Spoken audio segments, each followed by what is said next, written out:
Sodi tudi izdaja tega spominskega kovanca.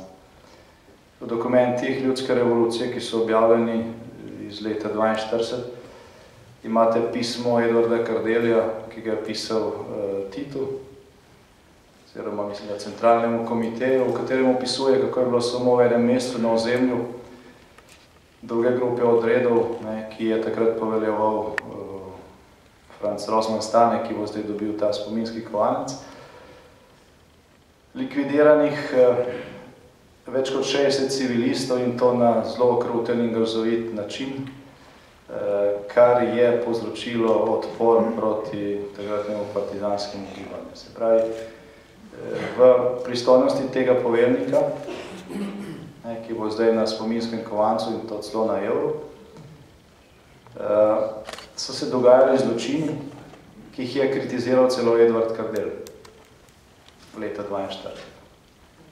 To je v dokumentih, ki so pač na voljo, tudi originalno pismo je še ohranjeno, ki o tem govori. In to se počne kljub temu. Ne zato, ker se ne bi vedelo, ampak zato, ker se ve. In se skuša to legitimirati. V skladu s to sintagmo, češ vse, kar je služilo cilju, to pa je prevzemu oblasti in izvedbe revolucije, je bilo dobro. In pač je to možno na tak ali na drugačen način opravičiti. Zdaj, vrednote, na podlagi katerih temelji slovenska osamosvojitev, so pa ravno nasprotne. Slovenija v osamosvojitvi ni bila razklana, ni prišlo do državljanske vojne.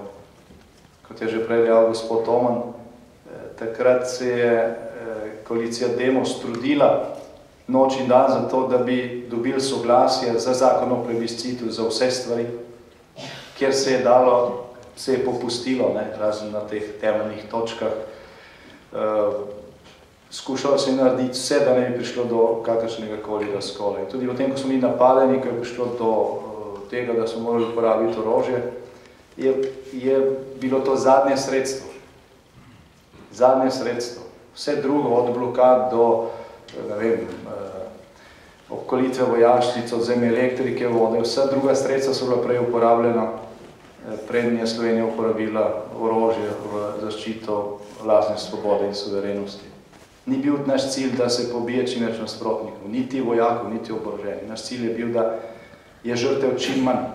Njih je dejansko bilo čim zelo malo, glede na to, kaj bi se lahko vse dogajalo v takšnem obsegu. To pa zaradi tega, ker slovenska osamosvojitev izhaja iz drugačnih vrednostnih stališč.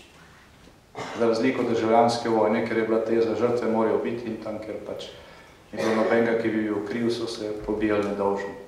No in to, da se da zločin na dvoevrski kovanec, da se natisne milijon teh kovancev in se to razpečava po Evropi, to ne bo naletelo na dober odziv. To v demokratični Evropi ne bo ravno zapisalo Slovenijo kot državo, ki nekaj da na temeljne vrednote. Ampak očitno se na to nihče ne ozira. Intermezzo, mi smo v Vojaškem muzeju, ko smo pripravljali celotno projekt ob 20. obletnice za knjigo projektov, predlagali tudi izdajo spominskega kovanca in spominske znamke in smo dali uradni poziv ali prošnjo Banki Slovenije in pa pošti za izdajo tega spominskega kovanca ob 20. obletnici zmage v obrambni vojni in je bil odgovor, da ne, da je že predviden kovanec, ki ste ga omenili. Tako da je v bistvu s tem v bistvu tudi inštitucija uradno sporočila, kakšne so zdaj prioritete v naši državi. Toliko za listopad.